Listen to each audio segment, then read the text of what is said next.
अस्सलाम वालेकुम नाज़रीन।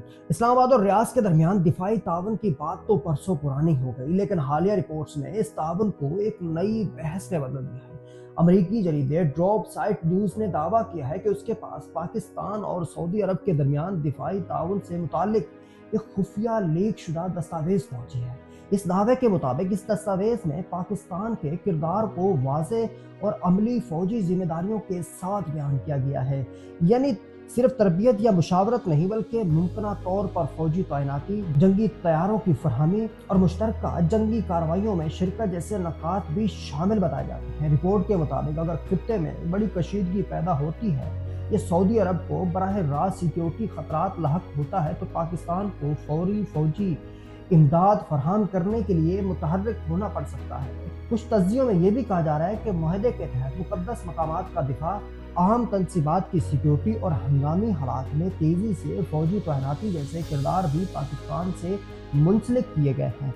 दिलचस्प बात यह है कि मुबैना दस्तावेज में सऊदी अरब की तरफ से इसी नोयत की बराबरी फौजी जिम्मेदारियों का वाज़े कोई जिक्र नहीं मिलता। इसी बुनियाद पर ड्रॉप साइट न्यूज़ ने इस मुआहदे को गैर मुतवाज़िन दिफाई इंतज़ाम करार देते हैं। यानी फौजी बोझ ज़्यादातर पाकिस्तान पर, जबकि माली लॉजिस्टिक ताउन ज़्यादातर सऊदी अरब की तरफ से है। कुछ दीगर मीडिया रिपोर्ट्स में यह भी तासुर दिया गया कि पाकिस्तान से हज़ारों फौजियों की तैनाती, तेज़ रद्द अमल फोर्स की दस्तियाबी और मुमकिन फ़ज़ाई ताउन जैसे नकात ज़ेरे बहस रहे। जैसे सऊदी अरब का किरदार ज़्यादातर माली मुआवनत, असलहा खरीदारी और दिफाई सहूलियात की फरहमी तक महदूद बताया जाता है। लेकिन यहाँ एक अहम हकीकत ये भी है, इस मुबैना मुआहदे का मुकम्मल मतन अवामी सतह पर अभी तक जारी नहीं किया गया, ना पाकिस्तान की तरफ से और ना ही सऊदी अरब की तरफ से। इस दस्तावेज की मुकम्मल तस्दीक सामने नहीं आई अभी तक।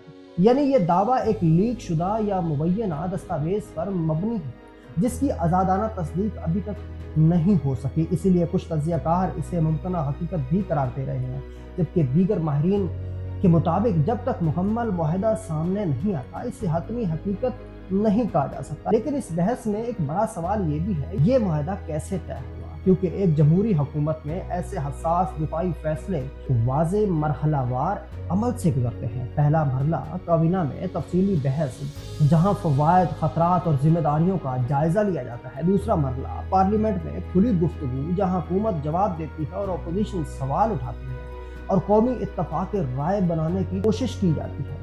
तीसरा मरहला माहिरीन, मीडिया और अवामी सतह पर बहस, जहां दिफाई, सफारती और आईनी पहलू सामने आते हैं। चौथा मरहला कानूनी या पार्लिमानी तौसीक, ताकि मुआहदा सिर्फ हुकूमती नहीं बल्कि कौमी हैसियत इख्तियार करे। यही वो अमल होता है जिससे एक दिफाई मुआहदा सिर्फ हुकूमती नहीं बल्कि कौमी पॉलिसी का हिस्सा बन जाता है। लेकिन इस मामले में ये पूरा अमल वाज़े तौर पर नहीं दिखाई देता। ना तफसीली पार्लिमानी बहस सामने आई, ना शराइत की मुकम्मल वजाहत, ना जिम्मेदारियों का वाज़े खाका पेश किया गया। और यही वो खला है जिसने इस मुआहदे को हकीकत से इबहाम में बदल दिया। क्योंकि जब फैसले पहले हों और बहस बाद में, तो सवालात पैदा होते हैं। क्या पाकिस्तान पर नई फौजी जिम्मेदारी आ गई है? क्या ये सिर्फ दिफाई ताउन है या अमली कमिटमेंट है? क्या माली ताउन के बदले सिक्योरिटी किरदार तय किया गया है, या फिर इसे अधूरी मालूमात का तासुर समझा जाना चाहिए?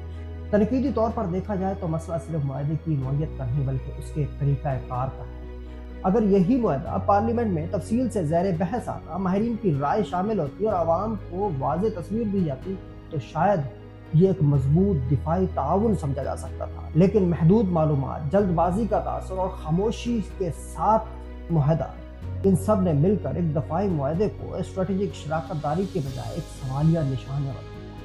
चैनल सब्सक्राइब करना न भूलिए। अल्लाह ने ये मान अपना